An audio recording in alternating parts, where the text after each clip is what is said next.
Hello and welcome once again to another episode of Game Master Tips. I forget what I called this on YouTube.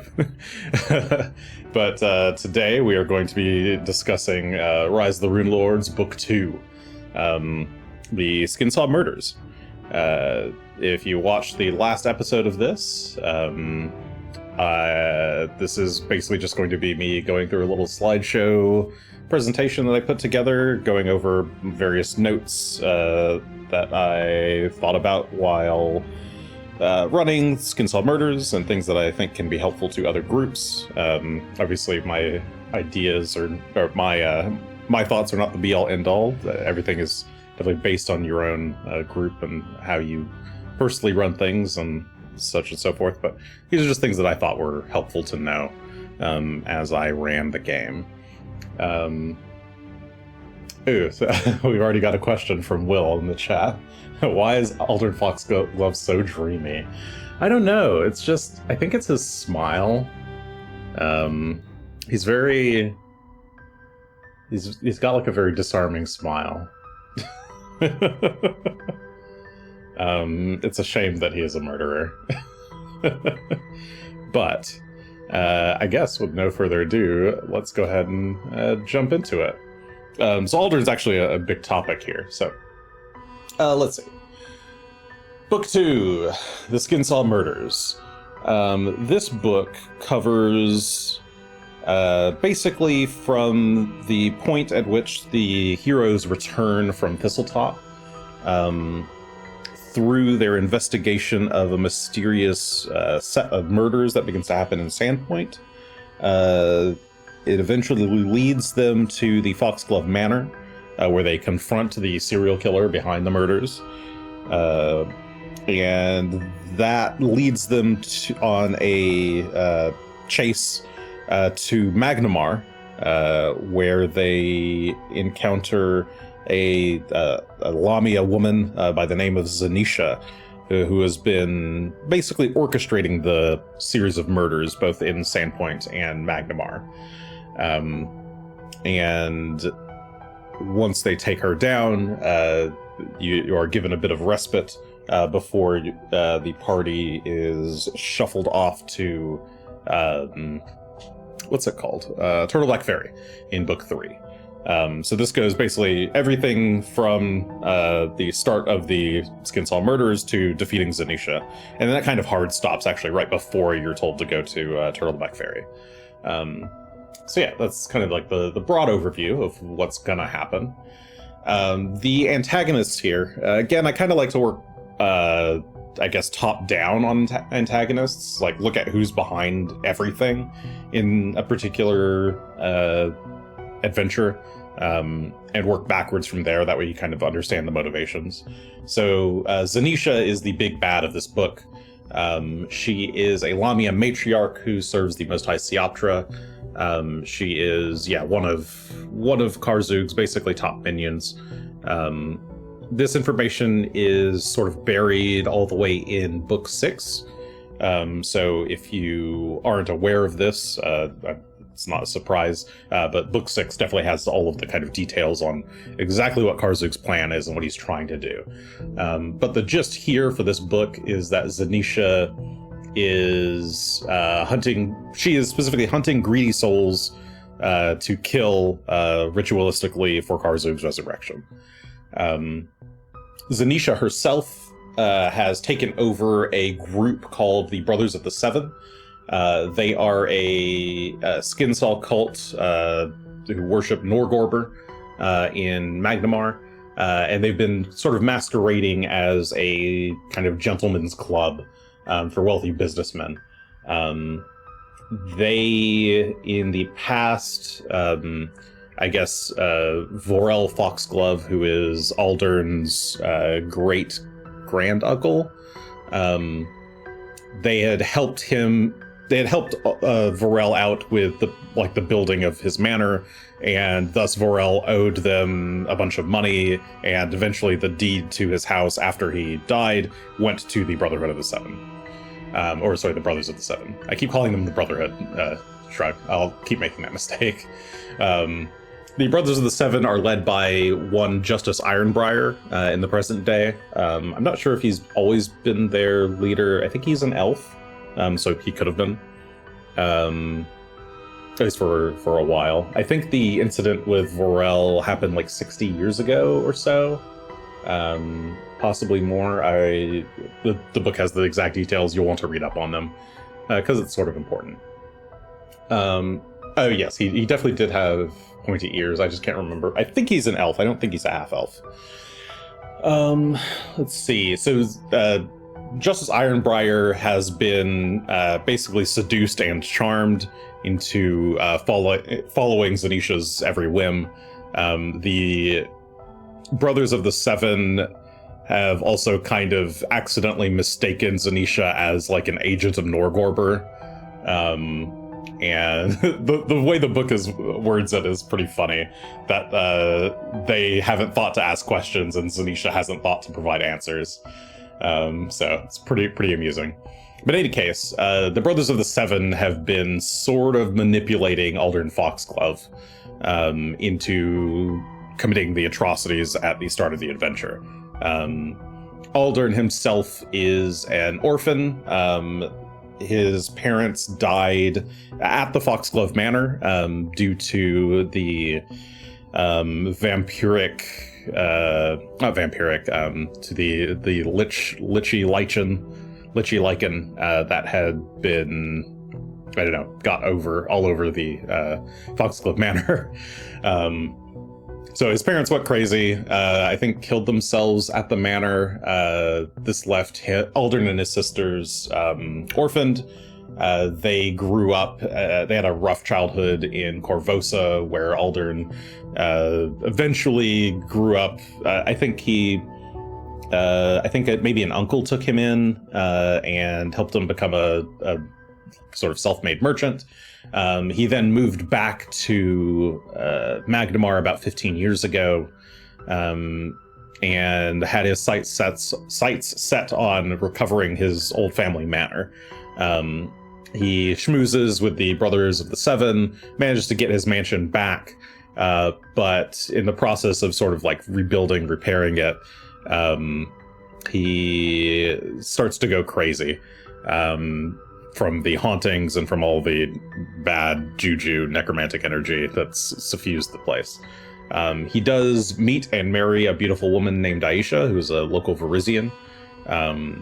And they get like married in the span of a week or something, but both the grooming from the cult and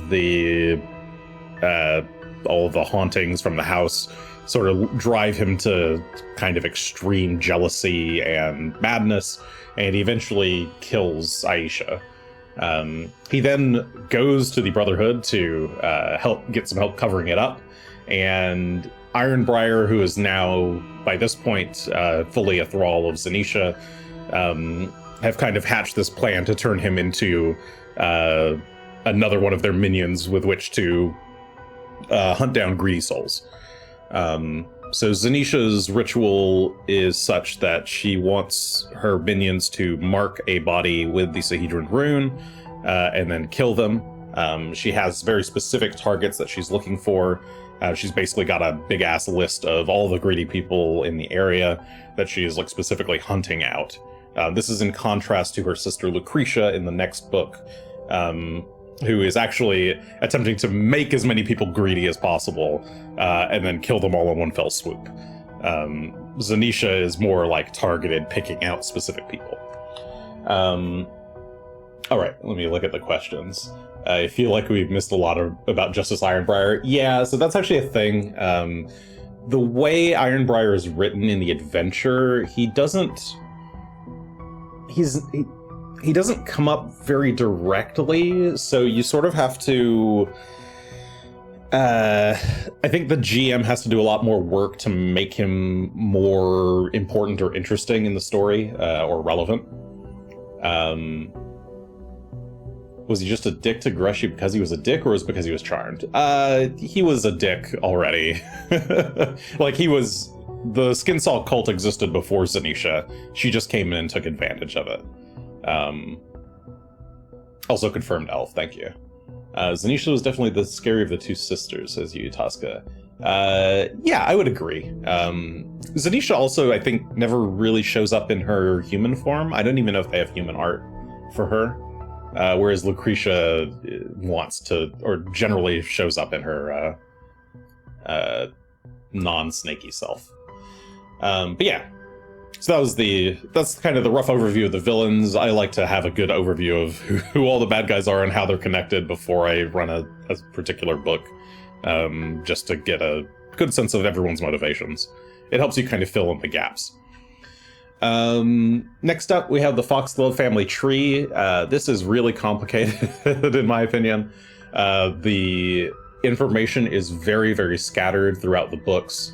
I think because some of this stuff was, a lot of it's kind of loosely hinted at or like loosely stated.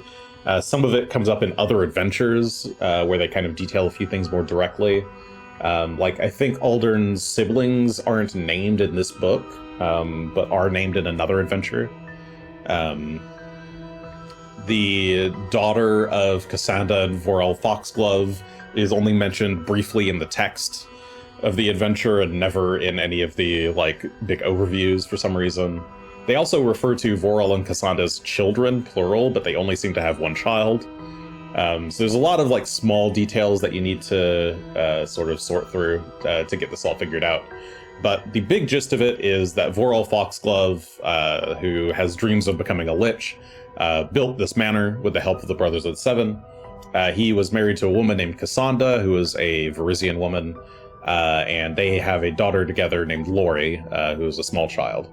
All of them are dead as a result of Vorel's attempt to become a lich. Vorel had an unnamed brother or sister, who then had an unnamed son or daughter, who then had a son named Traver, Foxglove, who married a woman named Cyrilie, and they had 3 children, two daughters, which were the older siblings, Sendeli and Ziva, and then Aldern, who is the youngest of the 3. The group of the 5 of them had moved into the Foxglove Manor when Traver, like Aldern, had a dream of kind of like recovering the manor and rebuilding it. But not too long after they moved in, hauntings happened and sad things occur. Cyrilie and Traver both die in the incidents there, and Sendeli, Ziva, and Aldern basically end up at an orphanage as a result. And then obviously we have Aisha, who Aldern marries, as mentioned earlier. So that's kind of the whole Foxglove family tree that is known about. There's more details inside things, mostly off the side of Cassandra, I believe, that comes up in another AP that I don't want to spoil. Does the Foxglove family just end up collecting woe and turmoil? Like, does anything positive happen to any of them? So actually, I think Ziva and Sendeli are both okay. I think Sendeli... I actually don't remember which one. I think one of the 2 of them shows up in Curse of the Crimson Throne, I believe, and because it takes place in Corvosa, where they grew up. And the other one, I think, shows up in a...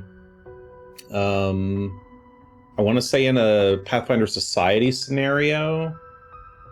I'm not sure, but yeah, I think only Sendeli and Ziva are doing okay. Everyone else here on this chart is dead, and I don't think there's a whole lot of extended family members outside of Cassandra's line. So yeah, it's not great for them. Here's also where I'll sort of mention Aldern's past. You can kind of tweak exactly what his personality is and how bad of a person he is to your, I don't know, personal tastes. I kind of like making things not really be explicitly his fault, or like not necessarily be a fault of his character, and make it more a fault of the situation that he's in, such as the hauntings and the grooming from the cult. But your mileage may vary. You could make him a just sinisterly evil person. The way it's worded in the book, they kind of frame his initial cozying up to the party as He sees them as a way to potentially get away from the cult. And you could use that however you want. I probably should have mentioned that in the prior book review, but oh well. They don't mention it prior to that, or prior to this either, so yeah, up to you. So yeah, let's move on to the actual part 1 of this book, Murder Most Foul. So this part of the book is a mystery. So here's my tips for running mysteries. I've tried to run some mysteries before. I'm not going to say that I'm perfect at it, but these are just kind of things that I have learned that I kind of like to do whenever I run a mystery. So hopefully they'll help you as well. Shrug. So first, have some detailed notes ready before you start running any kind of mystery, especially this one. Know who the suspects are, the victims, the witnesses, the informants, any red herrings, and all the relationships between them. That can help you fill in a lot of running a mystery is having like concrete details figured out and then filling in the details or filling in the gaps like as the party notices the gaps or as you need to, basically. Know exactly what your main clues are and what they are trying to lead the party towards. Like if you're trying to lure the party towards a certain event, know which clues those are, which ones are the most important. That way you can make sure that the party doesn't miss them, or that you can have multiple copies of that clue in some way.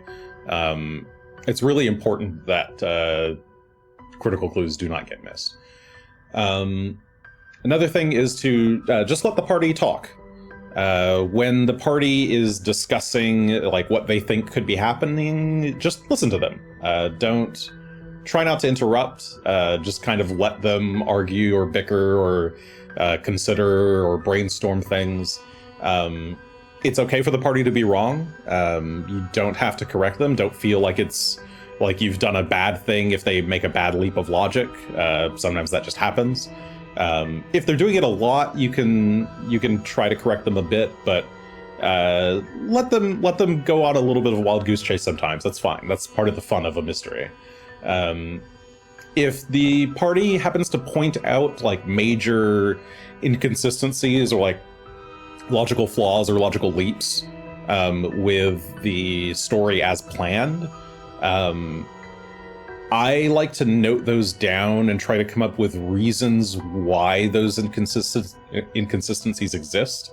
You can often, I might not be able to do it in the session as the party thinks of them, but a lot of times you can sort of sit down after the fact and go, okay, right, why did he do this instead of doing this? And you can come up with a reason and then maybe come up with a clue for it.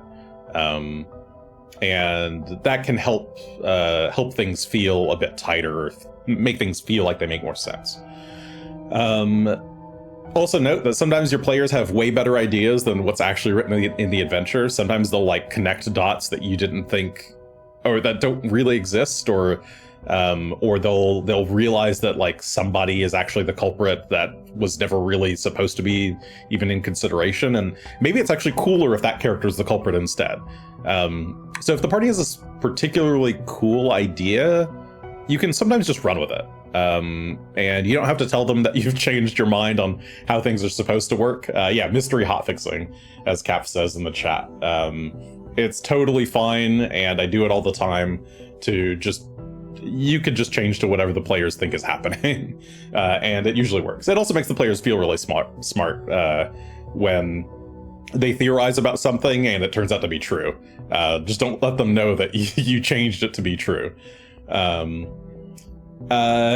if you're the type of person who cannot keep a straight face, I like to just kind of pull up the book and like pretend to be like reading some pages or something, try to take some notes, look away from the party while they're discussing things. That way you don't have to give away any facial expressions.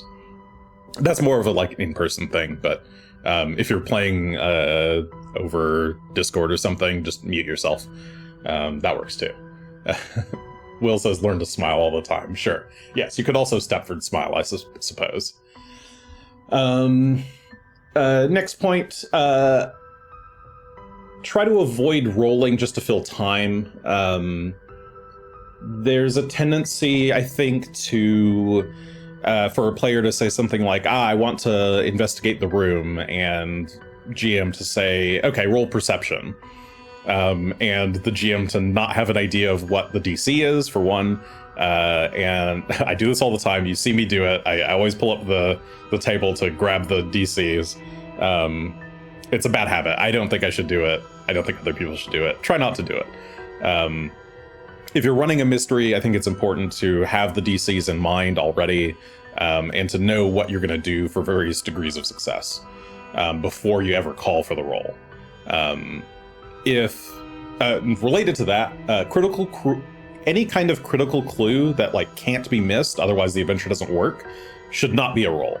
It's okay to have players walk into a scene, see a body on the floor, and see, oh look, the Sahedron is carved into their back. That doesn't need to be you don't need to investigate to find that out. You can just walk over and look at it. Try to avoid, it's kind of the general GM logic of try to avoid a roll where failure doesn't mean anything.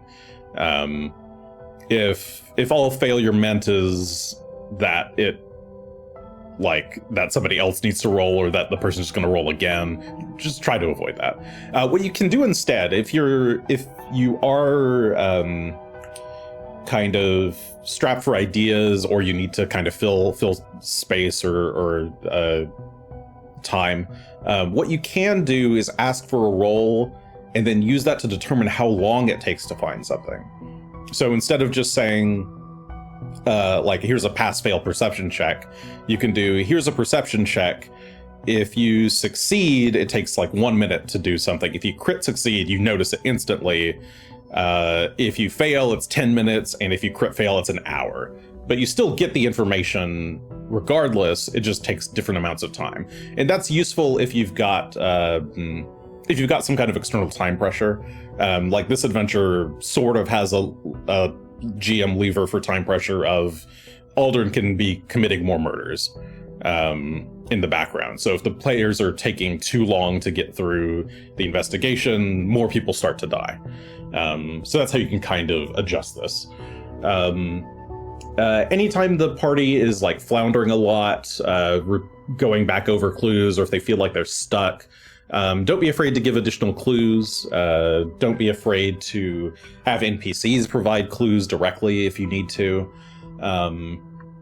It's okay to provide more clues that say the same thing. Sometimes players just need reinforcement of, yes, that's the correct direction. You're not overthinking it, just go.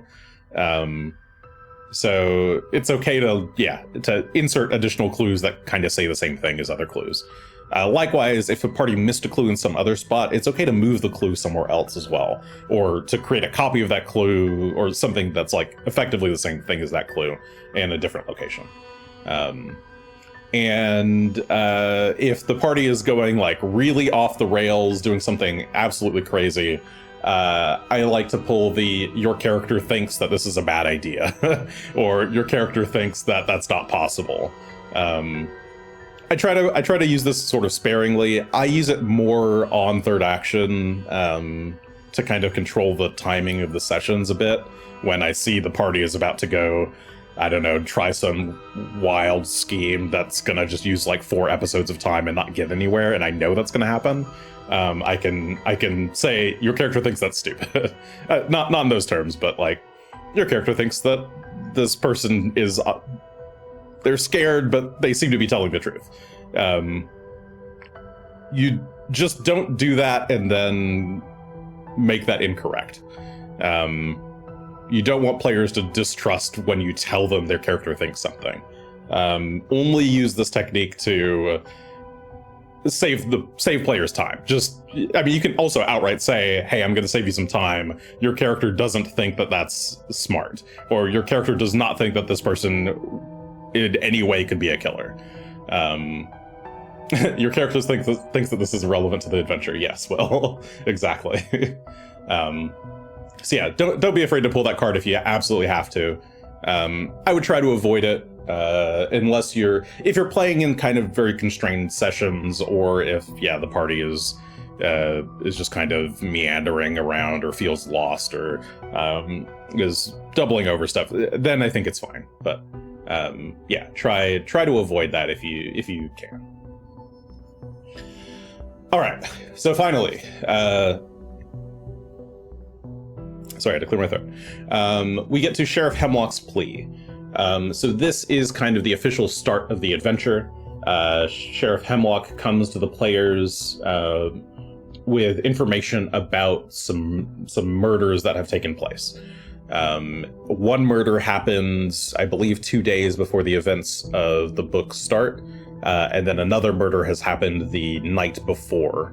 And that's why Sheriff Hemlock is calling you, because they saw a thing happen 2 days ago. They didn't feel like the players need to get involved, but now they've seen a second murder.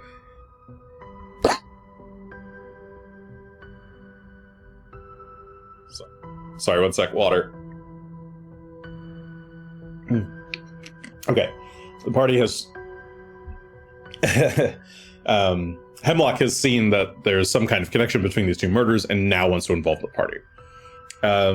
Like I said at the end of the last book, I think it's good if you start having Aldern's obsession target start losing items immediately after the end of the last book. I believe... I actually don't know... I don't remember when Aldern starts turning into a ghoul. Or ghast, or... I mean, a ghast is a ghoul, but whatever. I think it's already beginning before he shows up at the festival. It might actually happen after he returns home. But in any case, you can start that part right away. That gives like a little air of creepiness.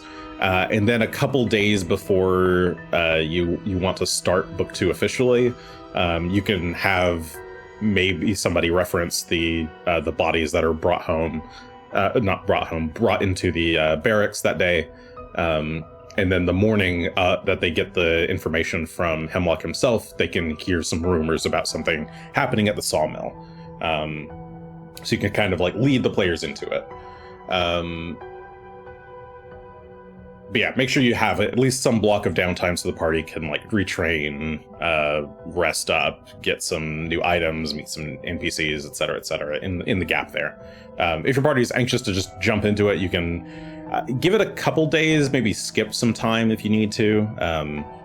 I think you need at least like 5 days between the end of book 1 and the start of book 2 for the timeline of events to really make sense. I think when I ran it on third action, I think I left enough time, but I feel like in a couple spots I ran things a little bit too closely together, and it caused some mental problems that I don't think the party ever noticed, but I think Aldern was very fast on his murder spree, basically, is what it came out to. But I think the first time I ran it okay, when I ran it in person, so... in any case, Hemlock should give... when Hemlock gives your party members the details of all the cases, make sure that he gives them some kind of badge, like temporary badge, or like a warrant. I've found that players often want to go like interrogating people, and they don't have a lot of authority to do so if people don't know them really well. Obviously, some people know the Heroes of Sandpoint, but not everyone in town knows, and not everyone's going to really trust them enough to respond to interrogation and things. So, giving them something kind of official, I think, gives them a little bit more like kind of role playing leeway to do the things they want to do. I believe at this point gave my characters in the first time I ran this, I gave them all rings with message, the message cantrip in it. I might have done that earlier in the adventure, but I did it somewhere around here. I think that's a fun thing you can do if you've got a party that likes to whisper at each other all the time. That can work. I did not do it in third action, but I could have done it. It's a fun trick, though. The himbos of Sandpoint, yes. Let's see. Oh, right. Make sure that Hemlock seems helpful but overwhelmed. He shouldn't seem like he's just leaning on the PCs for no reason. He should be relatively short-staffed on guards, and they maybe should be investigating lots of different things. So be aware of that. The party might try to make Hemlock out to be a lazy person, but he's not supposed to be lazy. He's supposed to be diligent. He's just really busy, and doesn't have a lot of men. And the parties are really experienced. So make sure to have Hemlock give all of the leads at the same time. I think this part can kind of be done in any order, so it's useful to just sort of let the players do the mysteries however they want. Don't try to enforce anything on them. Also, give them a day or two before you start causing other murders to happen. Let them do the initial bit of exploration and investigation in relative peace before things start going crazy, as it were. The lumber mill. I had to pop into Roll20 to find my my map of the lumber mill, because there is no map of the lumber mill by default, but it is a fun map to make. Crime scene maps are very fun in general. Even though there's no like combat or encounter here, it's fun to kind of set up all the clues and everything. Feel free to steal this kind of rough layout for your own map if you want. But yeah, I don't know, it's a fun thing to do. I like letting the players just kind of roam free on the map to check things out as they're presented. It's a good set piece map if you're a map builder. It's fun to just kind of lay clues out and narrate as the players explore.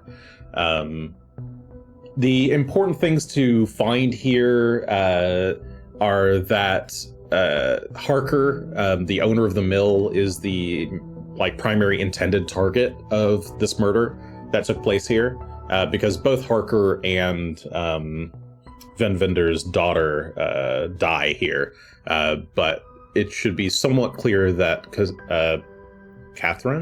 Katrine was not like the target that was gone after. Lest the party thinks that Ivor Thorne did this for some reason, or Van Vender. That's why those two are suspects on the list. But it shouldn't seem like she was the intended target. It should seem like that Harker was the target. There's some clues lying around about the books and how Harker was siphoning money from the company. That should sort of help try to lead the party towards, ooh, this guy is maybe not the best guy. Maybe he's a little greedy. And then there's a couple of clues around about an undead being involved that might lead the party to understanding that it's a ghoul or a ghast, if they're particularly good at medicine or religion checks, probably. When it comes to interrogating Ivor Thorne and Van Vinder, just a general note about interrogations in role-playing games. Torture is bad. It does not work. Please don't at me. If your players want to start torturing characters to try to get information out of them, it should basically just never work. Or they should get wrong information. It's not an effective tactic in the real world. It shouldn't be an effective tactic in the game.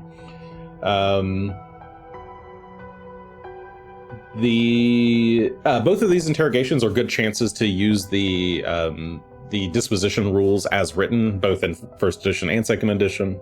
My head is mostly in second edition right now, so forgive me if I'm mostly talking 2E terms, but Ven should probably be hostile. Ivor should probably start as unfriendly, and it's a good chance to let people who have taken skills like Glad Hand and such to try and move the needle on these guys in personalities to get them to talk more. Neither of them has extremely critical information. The Ven has basically nothing. He's just a red herring. Ivor, on the other hand, the main thing that you can learn from him is the greed angle on Harker. He can kind of reinforce that Harker is greedy. if your players are ever really, really insistent or very stubborn about trying to get information about somebody out of somebody who's not giving them information, you have my permission to time skip. Say, how long are you willing to interrogate this guy? X hours? Okay. You spend 10 hours interrogating him and you get 0 additional information. And that's usually enough to get people to stop. You do not feel like you have to give up literally everything a character knows. Do not feel like you have to make things up that the character or like add things to the character's knowledge that they shouldn't really know. Like, if they don't know a thing, they don't know a thing. Can't really do anything about it. All right, examining the bodies. So there's I believe there's 2 bodies left over from the Graced murder that Aldern did, that are in the basement of the barracks. The main thing that you get from this is the party gets to see the Sahedron rune marked on the bodies, I believe, that were murdered. This is also when Sheriff Hemlock will kind of bring up Grace Sevilla, the other guy who lived through the encounter, but is unbeknownst to the party is about to become a ghoul. You can mention Grace earlier if you want. It sort of depends on how. If you think your party is going to immediately want to ignore all of the rest of the investigation and just go right to the sanatorium, you can wait until it's brought up here. Otherwise, you could mention it earlier. I don't think it really matters. The other important thing about this is that it's a connection between these 2 murders. So you have the murder at the sawmill, you have the murder here. The bodies that are marked this way make these 2 murders linked. So that's the main thing you're trying to get from this. You can also use it to kind of imply that the murders are more ritualistic than just like a random attack. And this can help start connecting the dots. If you have either Hemlock or a PC who has local knowledge or lore, know something about the guys who have been murdered here, then you can use that to also kind of lead into some of the greediness talk. Learning about the Sahedron. So the party might have already talked to Broderick Quink if they had investigated the Runes of Wrath in depth in Book 1. This is a good chance to bring him back. As soon as the party sees the Sahedron on one of the bodies, they should hopefully know to go talk to him. If not, Hemlock can mention that Broderick is like the local historian. He knows things about weird runes like this. He might know something about it. The party should also have Nualia's Sahedron medallion at this point, so they should know that they should remember that these look the same. So yeah, this is a great chance for Broderick to come in and lore dump on some like Thessalonian stuff. He is basically your first big gateway into the bigger plot of what's going on with the Runelords. Just, let's see. Yeah, he should definitely talk to the party about sins, and about how there were the 7 different sins that had once been virtues and had been corrupted, etc., etc. Remember that Broderick doesn't know everything about the adventure. He just knows he's like the foremost scholar on Thassalon, but he does not know everything. He does not know the things that are, say, in the vault in Book 4. He doesn't know things that are only in the Runeforge. He doesn't know details about Zinshalast. He has like a very vague knowledge of a lot of things. But he does know about the Runelords themselves, and he does know about the kind of runes and sin magic and stuff. So that's kind of your first big chance to like give a lot more information about this kind of thing. It's also, I think it's important here to make sure that you've brought up the Old Light. It's like the big monument in Sandpoint. The players might have already asked about it before. If you need it, there is a map of it, or like a battle map of it in the Sandpoint book. I don't think there's any creatures or anything in there. I think the book implies that there could be creatures in there, and you might want to be like level 12 or so before you like do any encounters there. But it's just there if you want to do your own thing with it. If the party is curious, you can kind of do some teaser stuff around the Hellstorm flumes, if you want.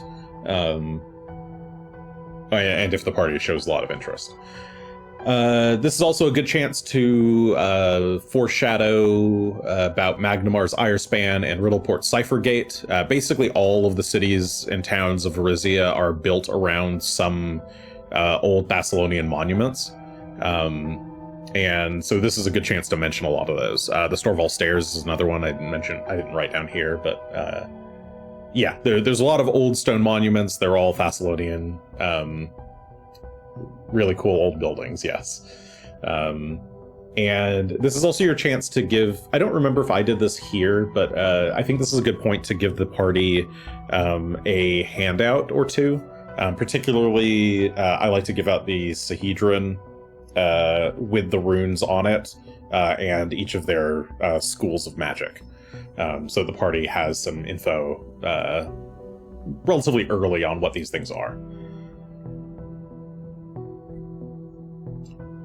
All right. Part 2, the thing in the attic. This is, so after the party has done enough investigation in town, they might eventually feel like they would like to go talk to Grace Sevilla, the guy who seemed to have survived the murders from 2 days ago, or 2 days prior to book 2 starting. So yeah, the party heads to the sanatorium. There's not much actual new information here, so this is technically skippable if you want. If you're like in a massive rush. The main thing that you're doing here is the party gets their first taste of ghoul encounter by meeting Grace. Grace does also deliver a letter to them, which kind of connects some of the, I forget what the letter exactly says, but I think it's an invitation to the party to join Aldern at the Misgivings.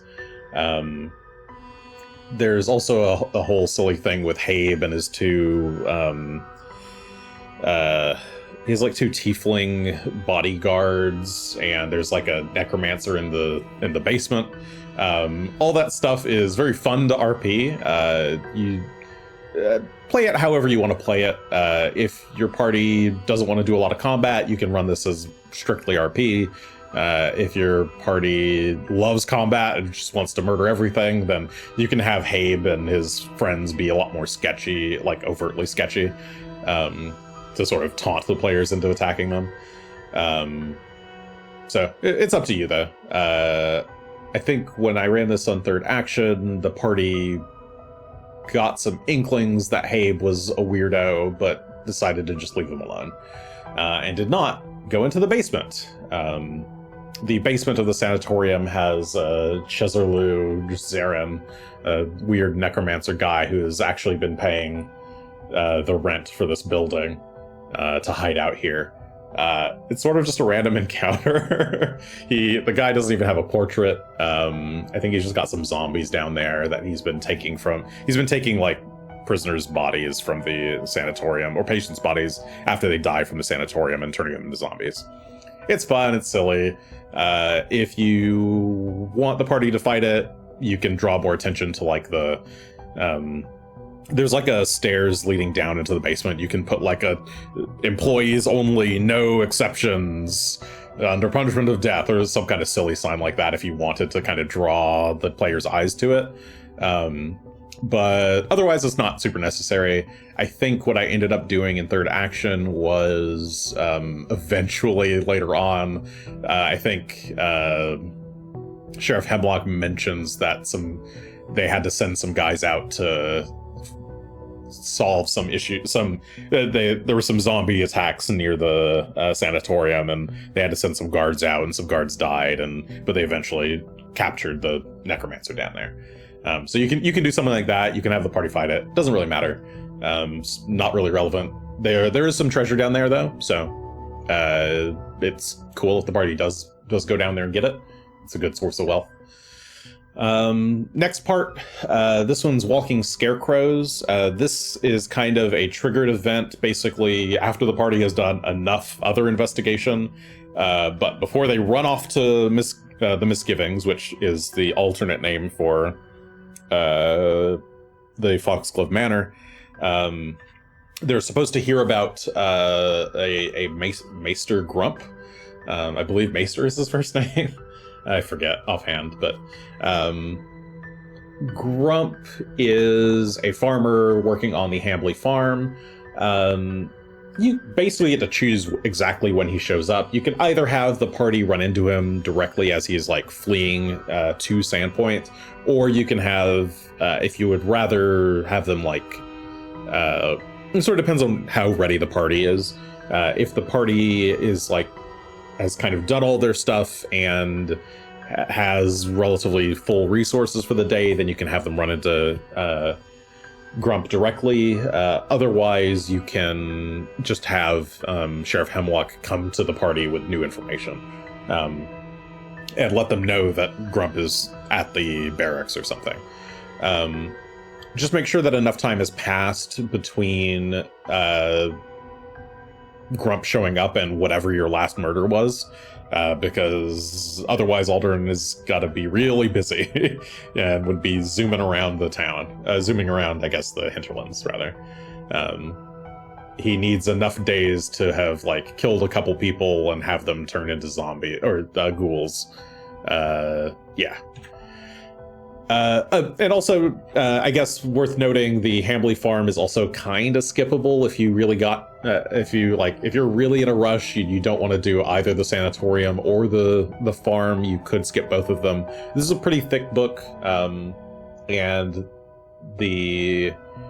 there's not much here. It's just thematic. It's fun. I like the farm, but there's nothing that you really learn at the farm that's incredibly important. It's one more victim who is apparently greedy, and you get the key to Foxglove Manor, but who needs a key? You're adventurers, you can break the door open. Or if you really want to skip it, the door of the Foxglove Manor can just be unlocked. It doesn't have to be locked. So especially if your party is like at the end of the sanatorium, gets the invite from Aldern to Misgivings, goes back to town, researches the Misgivings, finds out that that's what the Foxglove Manor is called, they might want to immediately run down there. So if you want to just let them do that, you can. It's up to you.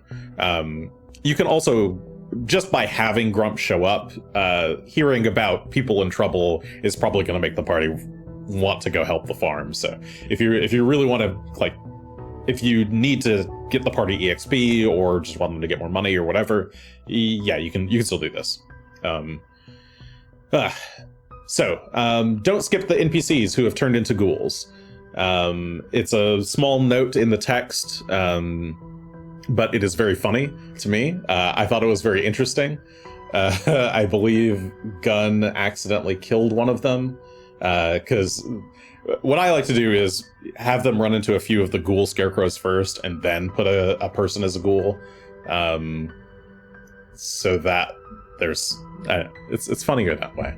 It's interesting to see what the players do in reaction to it. We was GM tricks as well, yes. This was a super Resident Evil section. Find the key to open the door, but ooh, it's in the maze. Yeah, yes, exactly, Shar. This whole book is very Resident Evil. So yeah, the farm grounds, I have run it, I think, both ways. You can do it as a big map, if you want. It's a huge play space, so you might not have enough space on your table. You might not be able to make a battle map big enough.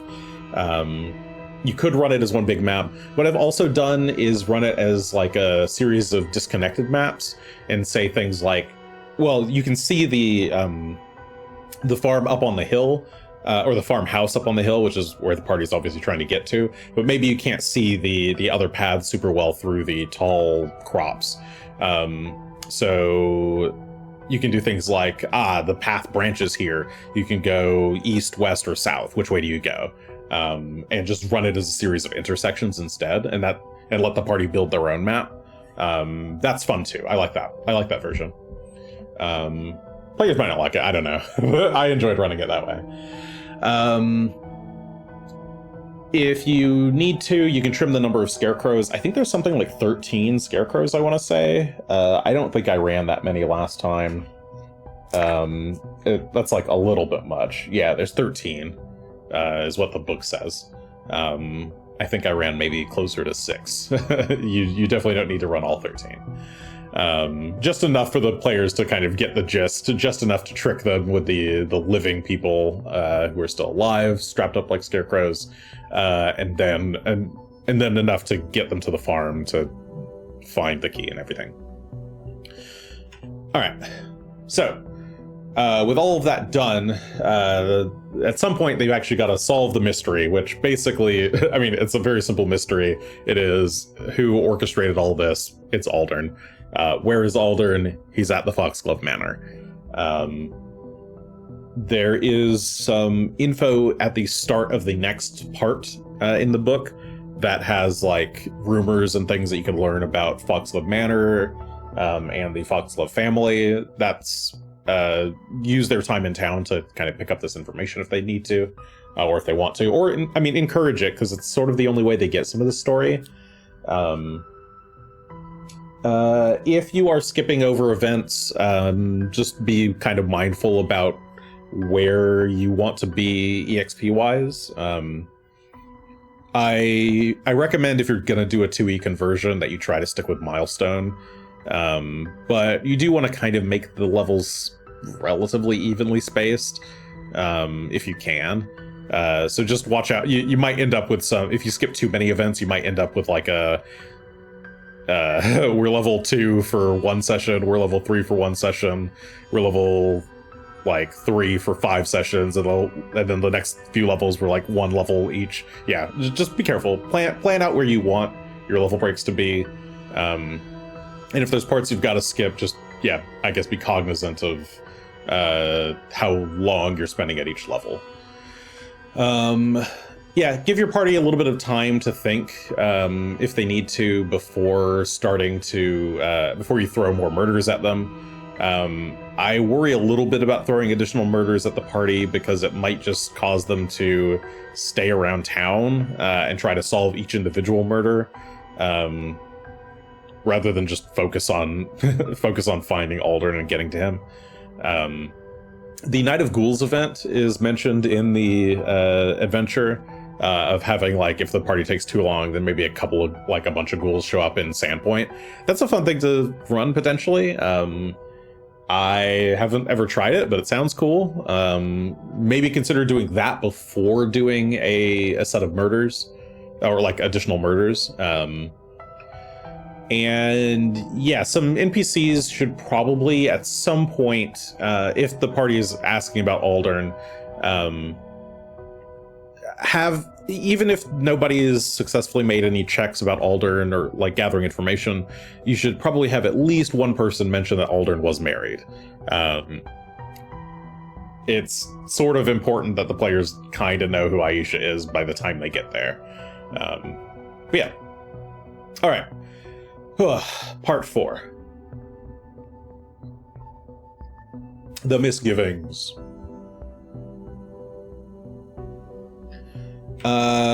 This was a bit hard to arrange because the Misgivings is really, really big. That's the name of the Foxglove Banner. And there's a lot of stuff going on, so I just did it very vague. Cap says, please make a plan on when the party levels. I'm in another game that's going on for 2+ years and we're level 4. GM won't cut content and won't speed up leveling. Yeah. It's important that you don't want to get people stuck at the same level for too long, I think. If you're gonna be managing EXP directly, I mean, either manage EXP directly or give somewhat frequent level ups. But yeah, that's just my thought on it.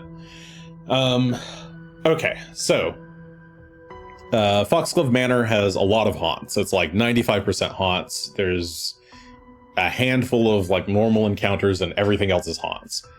Go read the rules on haunts, which are basically the same rules as hazards, but or traps in first edition.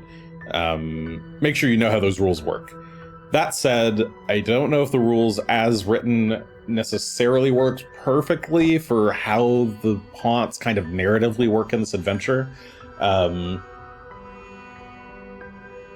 For one, none of the haunts can really be disabled fully until Vorel's phage, the kind of fungus that's infecting the place, is dealt with. You might want to consider having some like kind of temporary disable options via either occultism or religion. But at the same time, okay, so I mean, first have a game plan ready. Figure out how you want to run the haunts, like what happens when the players walk into the room. Do you want them to have a roll initiative right away? Do you want them to roll a save right away? Do you want to save at all? Figure that sort of thing out before you actually sit down to play. It'll help you a lot knowing what you want to do. My suggestion is to kind of treat the Misgivings haunts as a cutscene that leads into a trap. Because all of the Misgivings haunts are like so plot related, it kind of sucks if, like, I don't know, the party doesn't notice a haunt, or manages to like notice a haunt before it happens and then disable it before it does anything. So I think the best solution is to kind of have a brief cutscene play, roll initiative with the haunt rolling initiative as well, and then on the haunt's initiative doing a thing. And that doing a thing should almost certainly involve a save. But try to get I would do like the kind of cutscene bit before initiative gets rolled. That way you can kind of convey any information you need to convey, and then do the kind of mechanical aspects of it. Because there's not a lot of encounters here, you can be a little dangerous with the haunts as far as like how the damage scales. I don't think there are many haunts. There's maybe one or two that happen in the same room as another encounter. And none of the encounters in this place, except in the caverns below, will chain into each other. So there's no worry about causing too much noise or anything like that. So you can be dangerous, but I would try to avoid being too lethal. Yeah, that's sort of, I guess, my take on it. With all of these haunts, be very explicit about who sees what. Because you might start describing something and then other players will be like, I want to interact with it. And you just be upfront and say like, Asher, only you see this. No one else sees anything. And then describe what Asher sees. It's just a easier way of sort of framing how the haunts are happening. And it gives everybody kind of a fun way to RP it. There's a bit about pre-assigning all of the haunts to different party members based on certain attributes, and whether or not they relate to certain characters in Aldern's backstory. I would just kind of ignore that. I can't remember if as written, I think it implies that you can just skip the ones that no one is related to, but I feel like it's better if you see most of the haunts anyway. So I would just kind of ignore that requirement. If you like do it based on what feels reasonable in the moment, it doesn't really matter which characters see which haunts. It's fine. You'll be okay. Especially there's multiple haunts that say things like it prefers a female character. Just ignore that. You don't need that. It doesn't really matter. It can be a male character if you want. I think players can understand when the character they're viewing the haunts, the character whose eyes they're viewing the haunt through is a different gender from them. Most people can figure that out. It's fine. They'll understand. There's a couple of haunts you might want to give content warnings for as well. There's at least one haunt involving suicide. There's some haunts involving deaths of children. I don't think they're read them first. Know your group. If your group does X card or anything like that, make sure that's all ready and available and explained to them. Yeah. I don't think any of it's too bad. Nothing's particularly like crazy graphic, but it depends on how you personally run it. Yeah, specific haunt notes. There are two really dangerous haunts. The suicide compulsion, where a party member like picks up a wooden object and stabs themselves with it, and has a chance of instantly killing them. The other haunt, also hello, Shave Maddox and your party. Welcome, welcome. The other haunt that is potentially dangerous is the Plummeting Inferno. I can't remember if anybody triggered the suicide compulsion in third action. I believe the Plummeting Inferno is triggered by gun. The Plummeting Inferno involves jumping out a window or like falling to your death. Both of these I would actually change to work a bit closer to how Phantasmal Killer works. Give them a will save first and then a fortitude or a reflex save. If you are worried about killing any characters, then maybe just don't do the killing part. Don't do the second part of the save. Have them like or have them put themselves at the window, or have them hurt themselves with the stick, but you can also just not have them kill themselves. It depends on you and your group. If your group thinks that would be interesting for those things to happen, then allow it to happen. If you don't want it to be on the table for your party to just get ganked by a haunt like this, then skip it. Dance of Ruin and Aisha's Vengeance are the two main haunts that relate to Aisha's story. It's pretty important, especially if the party is actually going to run into Aisha in the attic, to know who she is and what she's doing. So try to make sure that you have those come up, especially if you think your party is going to be thorough and explore everywhere. Origins of Lichdom, I think, is lower down.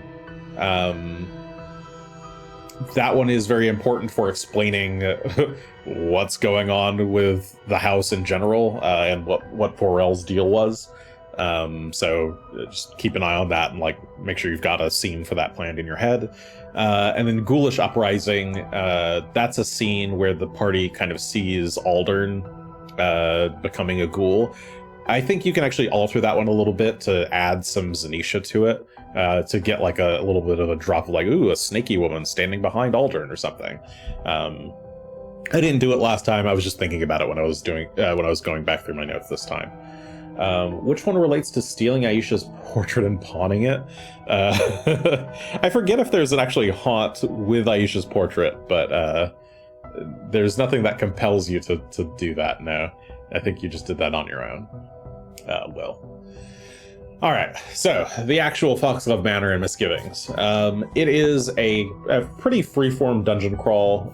I use dungeon kind of loosely here since there's like, again, sort of 3 encounters or so. I think it's the crows, there's a diseased rat, I think there's a rat swarm, and then there's a couple things down in the caverns below. So not much in terms of fight, but a lot of random little haunts. Note that the house cannot burn down. There's a little blurb about it and everything. Do not let your players burn down the mansion. It is much more exciting if they cannot do that, and they can't.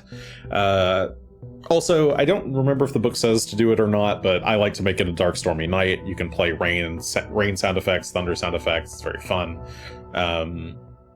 Make sure you kind of look at all the different rooms and get an idea for what sounds might be around.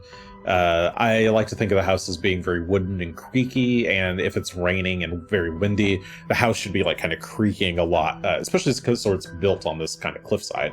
I think that adds a lot of ambiance to the place. And yeah, just keep describing weird sounds and faint yells and things as the players go through the mansion. It's fun. Yeah, try to trigger as many haunts as possible. They're all story related, so yeah, try to get the party to do them all if you can. They don't have to, but the more they get, the more I think enjoyment they'll have with the story. And allow the players to rest between encounters. You don't need to go out of your way to like make monsters roam in. You don't need to go out of the way to add additional haunts if you don't want to. And certainly you don't need to like reset the haunts very quickly or anything like that. It's supposed to be kind of a a creepy exploration of this house. So just let them explore, let them recover in between traps. It's fine.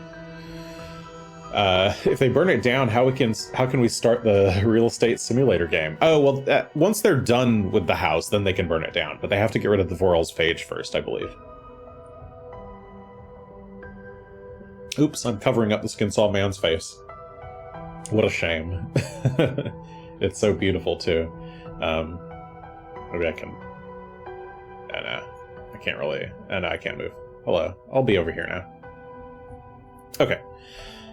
So, the Skinsaw Man. So these are the fights down in the caverns. Note that the party can just drop down the well at the very start before they even go in the manor.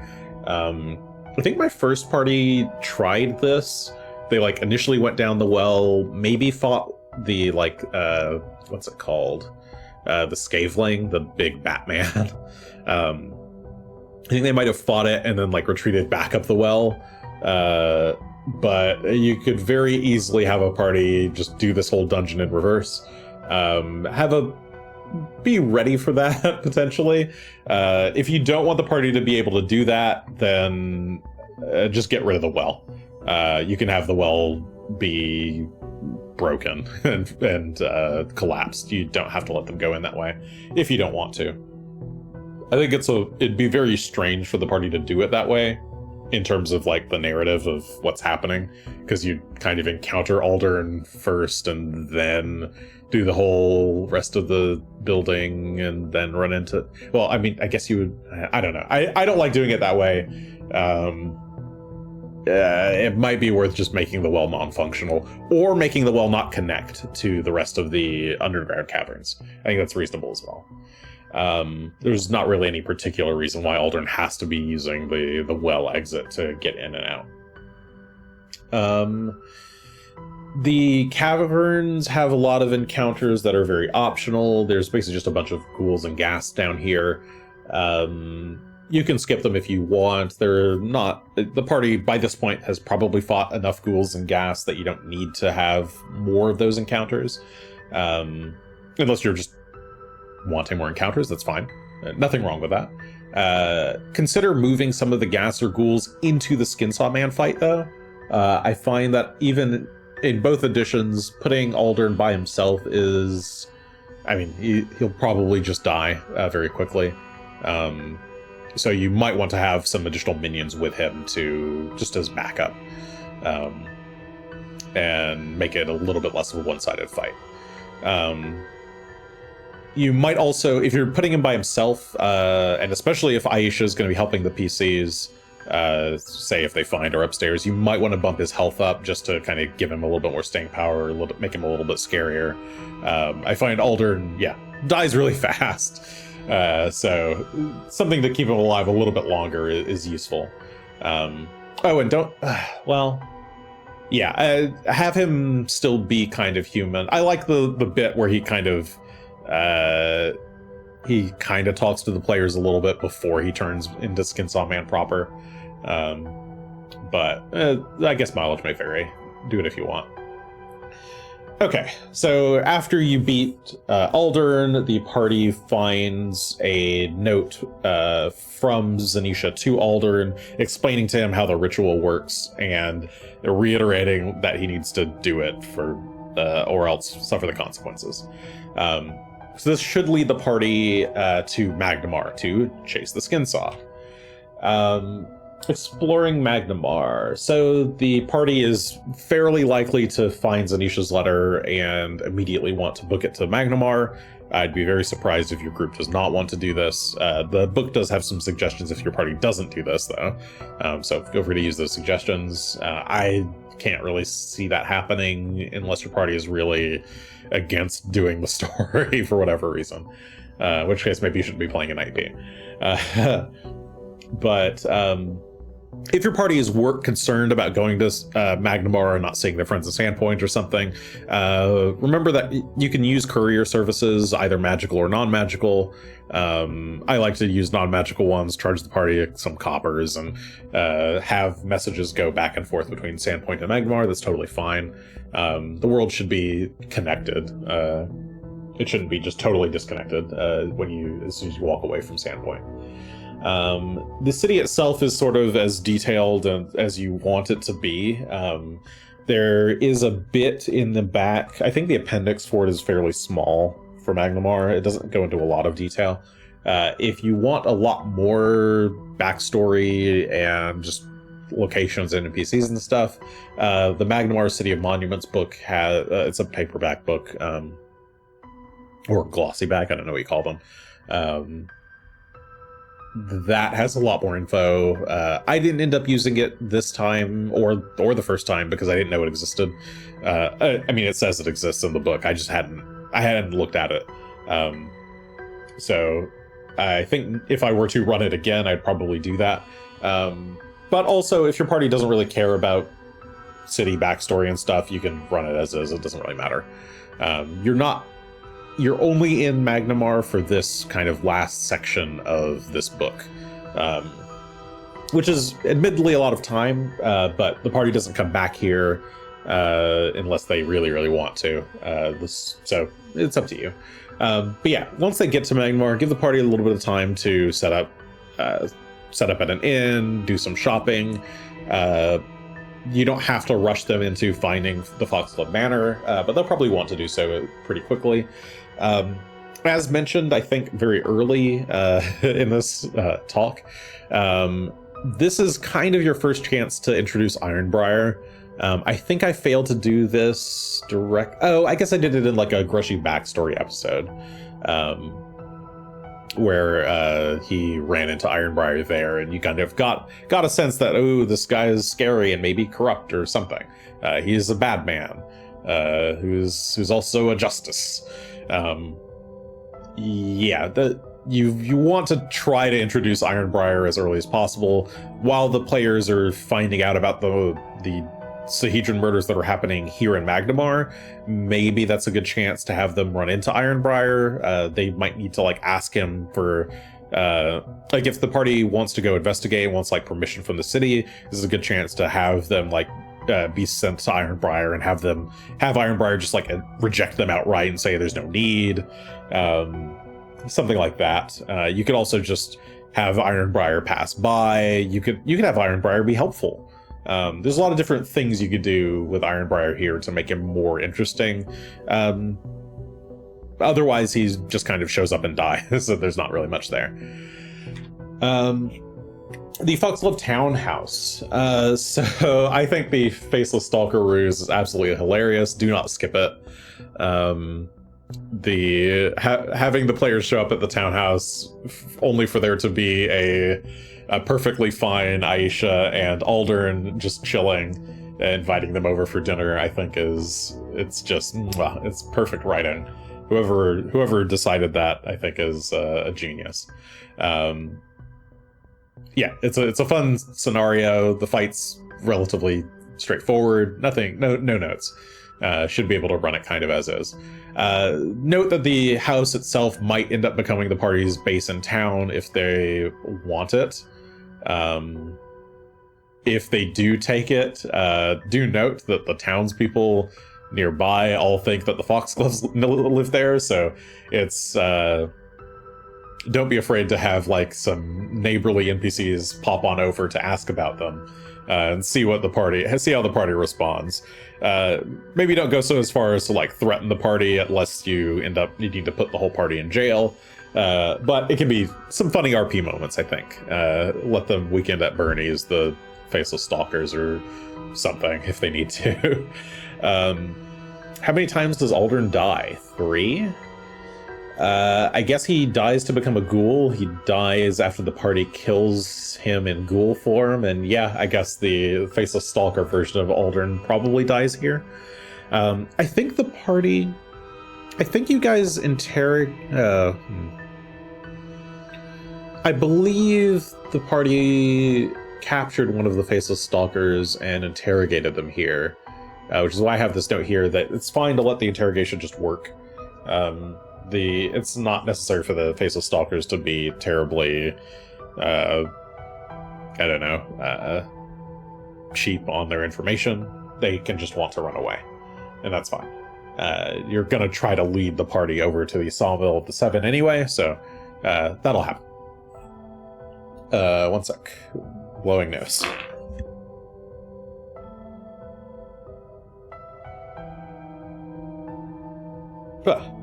Alright. The Seven Sawmill. Okay. So, now I'm blocking the sawmill itself. Let me get out of the way again. I'll go hang out over here. So here we go. We've got our lovely Ironbriar and his incredibly thick collar, as well as his little Skinsaw men. I don't know why I'm suddenly stuffy. That's weird. The Sawmill. This was, I think, where Asher really cemented his lore of lumber mills. You can run this sawmill kind of however you want. You can run it as an RP event, you can run it as infiltration, you can run it as one long combat. I think both times I've kind of tended to run it as starts off as infiltration, sort of becomes a long-term combat, or a longer kind of chain of combats. But it's sort of up to your players and how they want to approach it. Just, again, anytime you have one of these locations where the party can kind of go at it at any angle, have the whole thing ready. Like, know where everyone is, or where all the creatures are, sort of know... I mean, there's not much to the sawmill, it's pretty straightforward. But as with all sort of, like, kind of chain or mega combats, go easy on the party here, especially if you're in 2nd edition, where you're not going to have... 2nd edition really wants you to have 10-minute gaps between combats, and a place like the Sawmill just isn't going to allow for that, because the party is going to get into one fight, immediately alert everyone else, and they're going to just enter a chain of fights. So if they get hurt in any way, they're going to get wrecked. Potentially. So I would either reduce the number of Skinsaw men, or set their HP low, or just kind of use lower level Skinsaw men, and let Ironbriar be the boss here. Ironbriar should be the dangerous one. The rest of the Skinsaw men are kind of middling. Also, if you need to, you can... It's fine for the Skinsaw men to be, like, drawing their weapons and standing up from whatever work they were doing. They don't all need to be ready for combat as soon as initiative gets rolled. You can give your party, like, that advantage, at least. And the party might need multiple attempts if they have to flee. Kind of sucks if they do, because presumably I would think the Sawmill would get reinforcements in some way. They've got a lot of cultists around, so they're probably going to eventually need to do something like a full run at some point. So it could be rough for some groups if they're a little bit too skittish and don't want to commit. But yeah, I guess depends on how your party goes at it. I think both times, again, my parties have tended to try to kind of sneak in and then eventually go for broke and try to finish it off. Also, the party will probably burn... I say might here. They'll probably try to burn the lumber mill down. If they do, as I think we found in 3rd action, you can use Ironbriar's residence as an alternative source of info.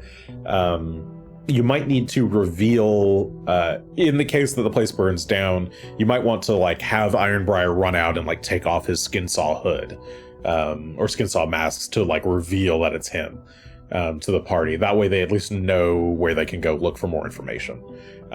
If they do reveal, or if Ironbriar does accidentally reveal himself to the party, then you do want to make sure that the rest of the people in government aren't going to believe the party, because he's very loved and well respected, and the party has no evidence.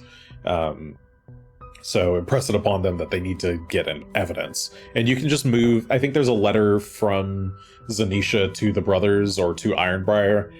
You can just move that letter to Ironbriar's residence or wherever else, and that is fine. Doesn't really matter where they get the info from, but I like this place. It's another fun set piece encounter. It's a cool thing to build if you're doing a physical version of it. Yeah. Cool. All right, part 7. The Shadows of Time. So this is kind of the last big part of the book, where we've got the Shadow Clock.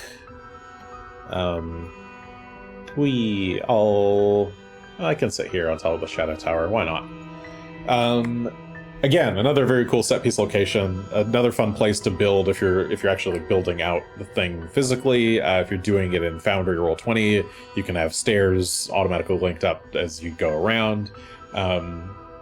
There's the cool trap with the bells here. A lot of fun stuff. Note, so there's basically 2 encounters here before Zanisha. It's the golem the flesh golem at the bottom called the Scarecrow, and then there's a group of 3 faceless stalkers near the top. I think it's actually reasonable to have those faceless stalkers cut the ropes on the bells or the bell traps, and then move their way up to join Zanisha. If you want the Zanisha fight not to be just a solo boss fight, it's also fine to make her maybe like an a severe enemy and have her be a more dangerous boss fight on her own. Either way you do it is fine. I was just thinking about this today. I was like, oh yeah, you could, or not today, yesterday. Also, it doesn't matter what day. I was just thinking that, yeah, if you don't want to do, Rise of the Runelords has a lot of solo boss fights. You can move a lot of these kind of pre-boss fight minions into the boss fight, and it's usually fine. You can just make them a little bit weaker or lower their HP, and that's usually fine. Let's see. Yeah, the falling bell trap is simple but fun. There's only one, I think, falls by default, but using all 4 is very funny to me. I say some groups might fly up. Almost every group will probably try to fly up. I think this is around the level that everyone has fly spells. So at least one party member will try to fly up either from the inside or from the outside. Right, the thing about the golem, I skipped over that. Golems have golem anti-magic. I think it's a little bit more straightforward in 1st edition. In 2nd edition, the rules are a lot a bit vague, at least as of right now. There's some hope that maybe they'll fix that in later when they do the new remastered edition of 2E. But for now, either make sure you have like an idea of how you want the golem anti-magic to work, and like what things proc it, what things don't. Or just sub the golem out for a totally different enemy. That's also fine too. It's not important that Zanisha has a flesh golem. There's some story about how she got it, but it's not a story that the players will learn about or care about. It's incredibly minor. It could be literally any other creature, and it would be totally fine. Like a gibbering mouther or something would also be very reasonable. Or a Lamiakin. I don't know if Lamiakin are even low enough level, but sorry, not Lamiakin, the Lamia Hungerers. Oh yeah, they're like level 15 in 1st edition, so probably not. But you can make like a weak Lamia Hungerer and then you'd probably be fine. When I say weak, I mean a very low level version of it, which is basically a gibbering mouther anyway. But in any case, yeah, golem fight, questionable. It can be a little bit annoying if your group has a lot of magic users, or a lot of bit annoying. And yeah, the going up the tower is very cool. I like having the big spiral staircase walk. You do it at the end as well in the Pinnacle of Avarice. Spiral staircases are just fucking cool. Yes, this is when Basta was here in 3rd action. I think the party had help from her and the... I don't remember if you used the Decanter of Endless Water on the golem or not. It was incredibly get up if you don't fly up. Or at least it felt that way when you were trying to get there. No, you can just walk up the stairs, I think. I think the party just wanted to fly up. There were a lot of gaps, I think, so you had to do some jumps and things, but because the stairs are all fucked up. Yeah, loads of gaps, because that's fun.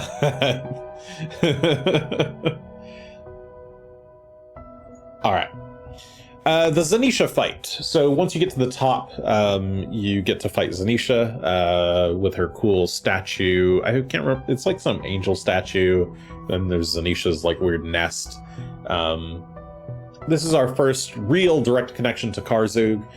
You can have her mention her lord a couple times in the fight. I wouldn't give away details of who Karzug is just yet, or who exactly her lord is.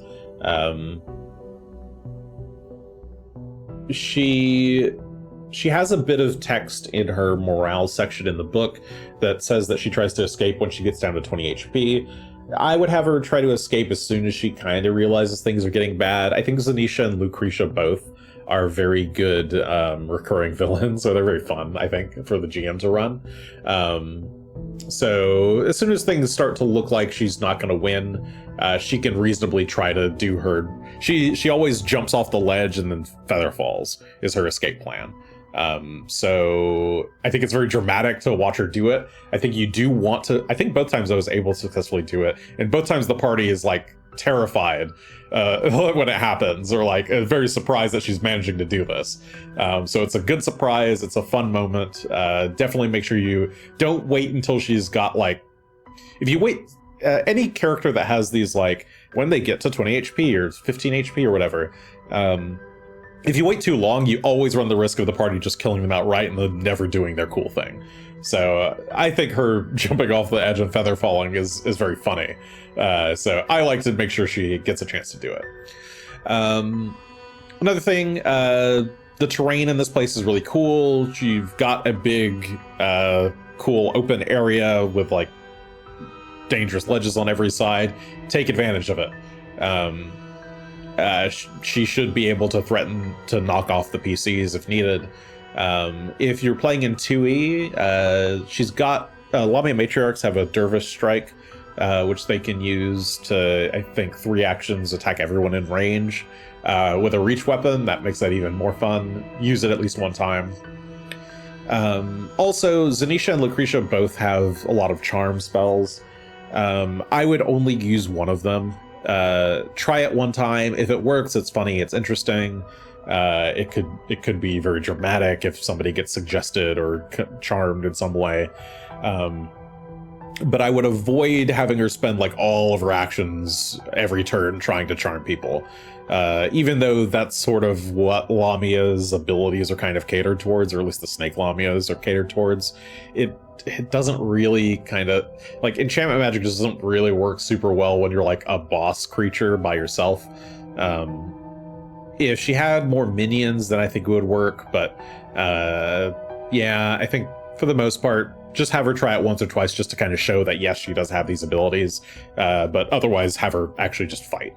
She'll be a lot more threatening that way. And yeah, that's kind of how Zanisha goes. Yes, I also forget that she has these conical boobs. And I also forgot that she has black hair, while Lucretia has red hair. I don't know how literally they're supposed to be sisters, but yeah. I guess there's a question of whether or not... So she's wearing... Supposedly she's wearing the snakeskin bodysuit. Did Grushy actually have the cone boobs the entire time and we just didn't notice? It's possible. Or maybe the cone boobs are an attachment. Who can say? All right. So, wrapping up book 3. After you beat Zanisha, after the party beats Zanisha, the book just kind of ends. They get a note that it says that the mayor was in danger or was a target for the Skinsaw Men, or was maybe the next target, which kind of leads the party to want to go tell him that he was maybe going to be targeted or is now safe from being targeted.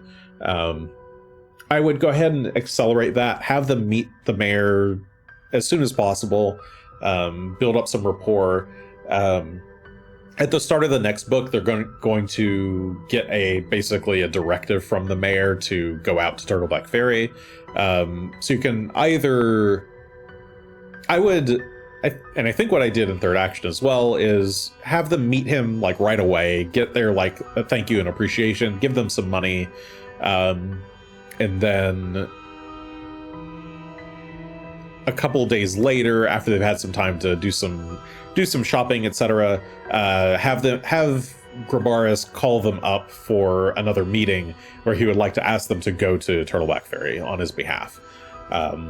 This is also, you could have him just ask that right away if you want as well.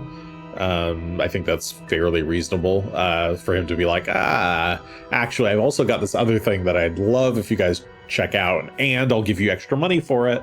If you would like the party to have extra funds and sort of know what they're going to be doing so that they can know what to spend their money on. It doesn't really change.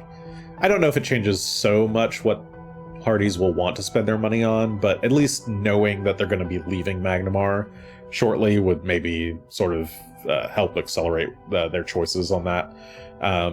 You're also going to need to think about how to get Shalelu here. The book just says Shalelu contacts the players knowing that they're going to be going to Turtleback Ferry. You need to figure out how you want Shalelu to know that, how she knows the players are going to be going, and like how she gets to Magnamar, all of that stuff. Think about that, figure that out.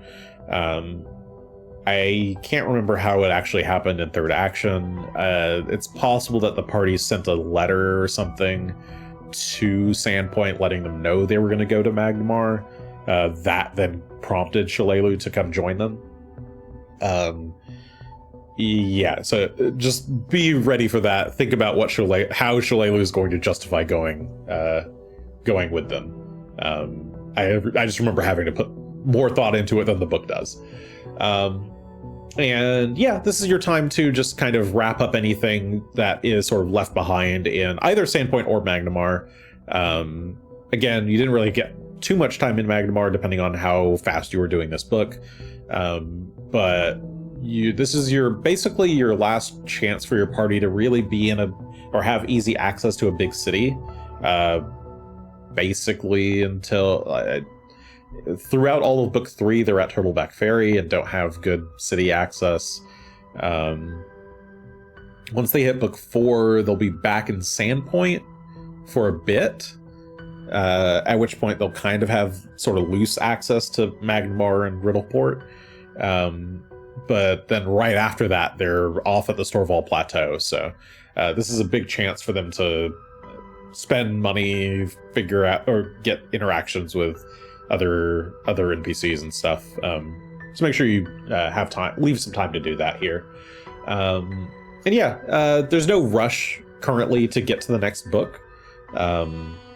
Book 3 can kind of start whenever you want it to. The party has a loose information that something bad is going on in Turtleback Ferry. The Black Arrows have requested backup. They have not requested urgent, immediate backup. It's just backup. It can arrive whenever. So if you want it to be urgent as well, you could also make it sound like it's more urgent to try to push the players to want to go to Turtleback Ferry more readily. But yeah, it's kind of up to you on exactly what pace you want this to run at. I think your players will have a good idea of how jonesing they are for hopping into the next book. But yeah, I think that's going to cover it. Whew. So that's the end of the Skinsaw Murders.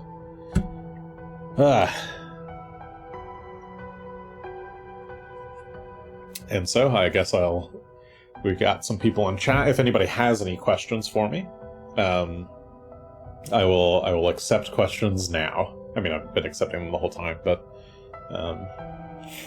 I initially planned to do both this book and book 4 in the same night. I'm glad I did not do that because I'm going to kill my throat doing that. There's a lot of talking, as it turns out. Oh, I've got a throat drop. I have a quick throat drop. I'll give people a little bit. So Will says, we had a lady watching the Foxglove Townhouse. Yep. Whatever happened to her?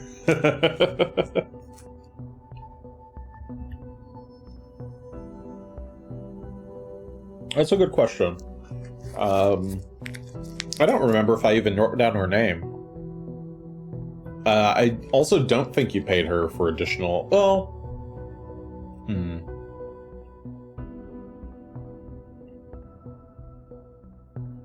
I think you might have paid her additionally at some point, like when you first came back to Sandpoint after book 3. Yeah, at the start of book 4. I mean, I think she was quite young, so I like to envision that she, once she realized that you guys weren't going to come back, she just started using it either as her own house or as like a party house. Started inviting all her friends over. Would be quite funny.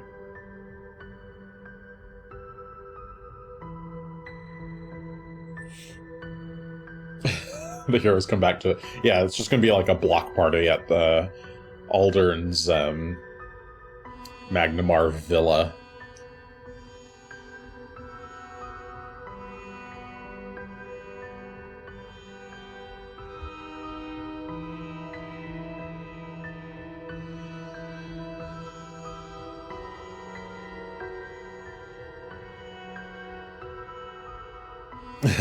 The house enters into legend as the greatest secret party venue ever, yes.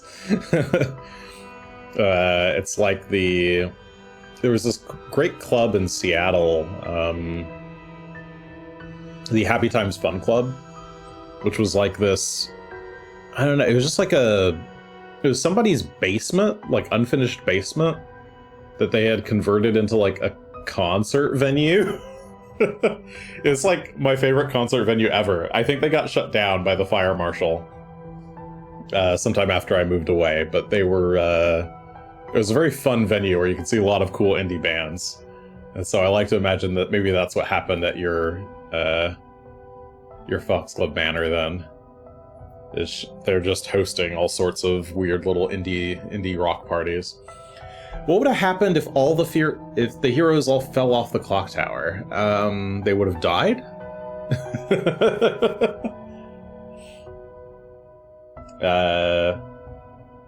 Yeah, I'm pretty sure if they all fell. How tall is the clock tower? Am I able to find that information quickly?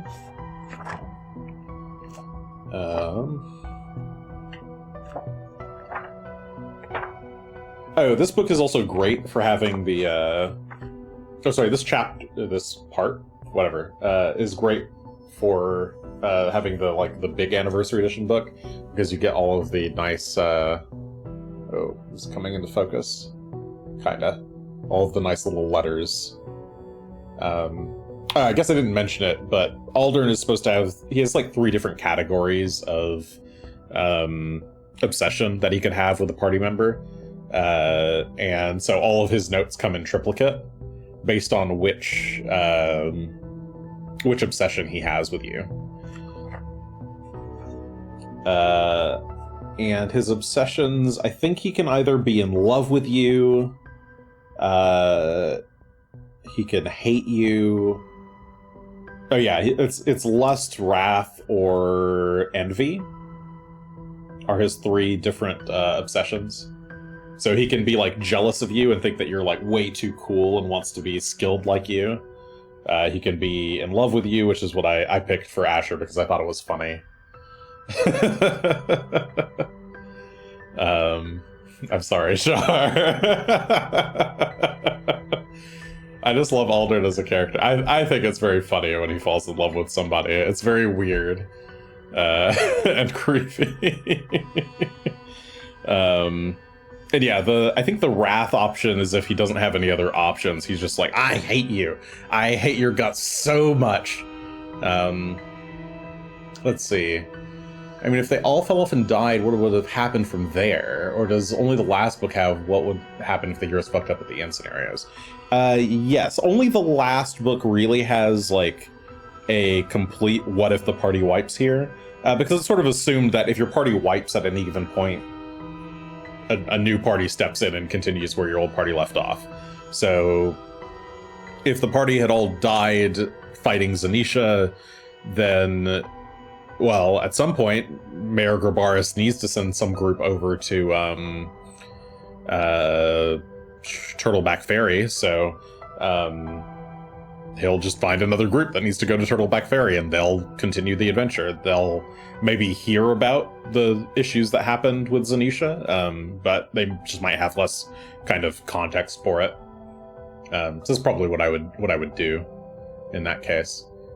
Ooh, yes, Aldern did creep on our friend Kristen, who was running a Magus in that game the first time. It was quite funny.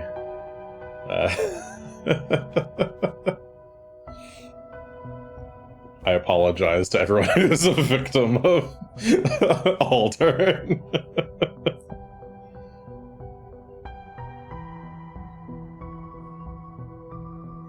I just love to hate him. I mean, I could probably... You could run Aldern as more just, like, directly unlikable.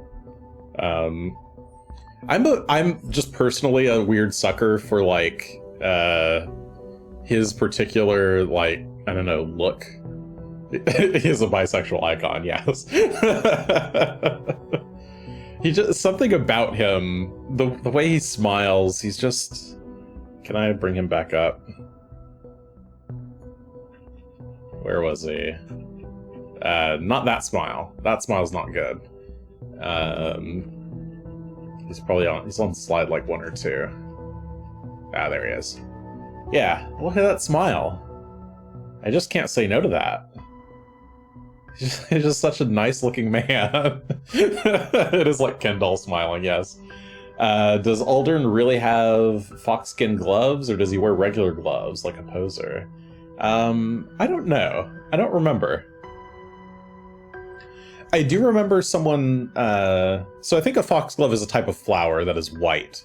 And I think I saw somebody's post, I can't remember what forum it was, or I think it was maybe the Paizo forum. Somebody said they, like, they left a white flower with one of the notes. And one of their players immediately went, "Foxgloves! It's Aldern!" And this person, like, maybe didn't even know that the foxgloves were a white flower. It was quite funny. The kinds of things that players could put together.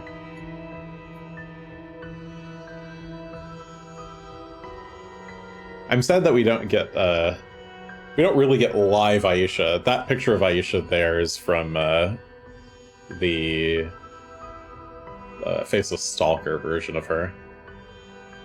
You see the, like, portrait of her first, and then you see the, like, fucked up ghost version, and then you see her, like, actually alive, air quotes. Oh, you thought he skinned foxes for his family? No. Nope. Or his family did? No. I think his family... His family did vague business things. They were merchants. And he eventually became a merchant himself of vague wares. I don't think it ever mentions what Aldern or his family ever did.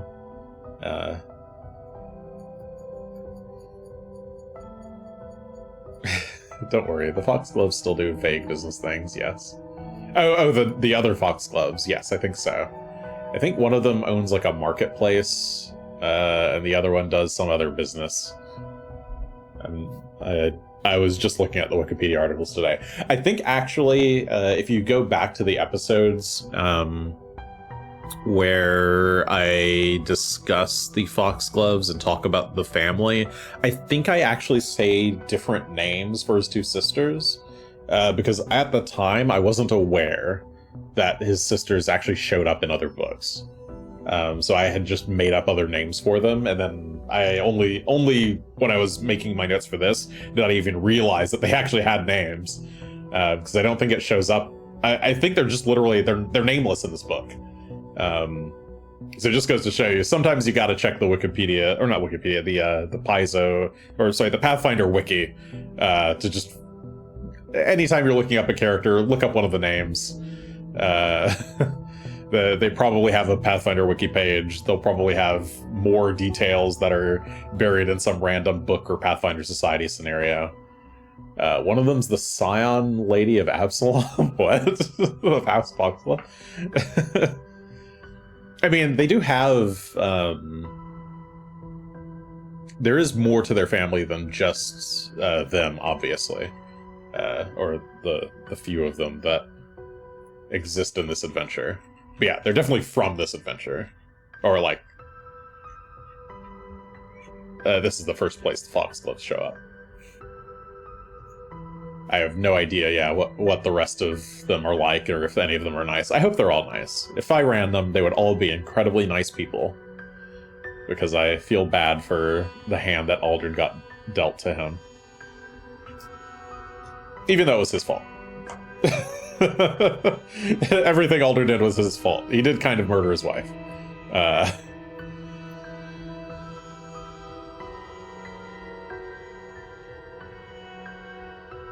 Scion Lady Sindeli Foxglove is the head of... Oh, yep, that's his sister. I actually don't know what order Sindeli and Ziva are age-wise. I think Sindeli might be the oldest, but I'm not sure. I don't even know if the books ever say. Okay. Any other questions or things that bugged anybody about the APs? Yeah, Ziva, I think, is from a Pathfinder Society scenario. Also, I'll ask you specifically not to look up too much detail about them, because the adventure I want to run next, I think they actually do show up there. or they might get mentioned. Sorry, this is me talking to Will. I don't know if I was saying out loud, but I'm reading Will's chats for anybody who's watching the stream later, when I put this up on YouTube. Yeah. I think that about does it. Any last minute questions or comments that I can address before I wrap up here for now? Next week will be book 3, which should be... what's that book actually called? Hook Mountain Massacre. Misgivings is so awesome. Yes, I agree. It's a lot of fun to run. I think it's hard. I think it's sort of hard to run, in so much as the haunts are a little bit tricky. But once you get things going, I think it's pretty cool. I think it's very thematic, and I feel like players generally tend to enjoy how weird and creepy it is. I think if you're a good GM at actually doing the creepy descriptions and stuff, I think it could be a lot better. I don't know if I'm necessarily like a descriptive GM, but I do think it's a lot of fun to run, and it's very unique. This book compared to the other books. I guess it's kind of random, actually. Book 2 is just like, I don't know, random horror. It's a lot of undead. It's a lot of mystery. It's nothing like any of the other 5 books in the Adventure Path set. And I guess it's kind of true of all of them. They're all fairly different from each other, which is kind of what makes Rise of the Runelords a fun little collection. It's sort of got a little bit of everything. Dead Suns, which is Starfinder's first AP, kind of tries to do a similar thing where you get to see a lot of different aspects of the system. Yeah. Hook Mountain Massacre is a lot of fun, yes. Yeah, once you get to Hook Mountain, you're high enough level that everyone can do their things. I agree.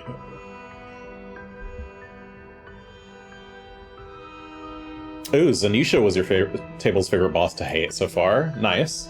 I think my tables is probably Lucretia, but just because she kept Dimension Dooring out of trouble. Both my tables, Zanisha did not make it out.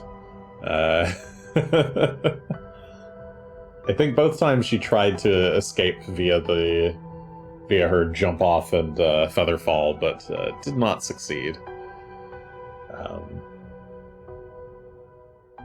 But yes, Zanisha and Lucretia are both very, very fun and kind of amusing fights. And they make for very, very amusing, just, I don't know, sinister villains. You can really play them up however you want.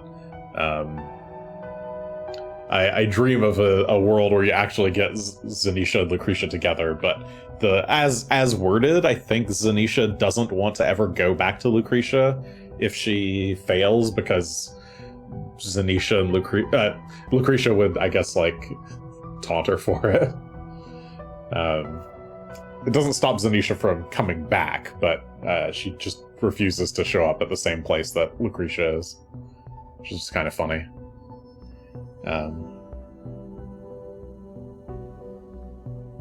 Yeah.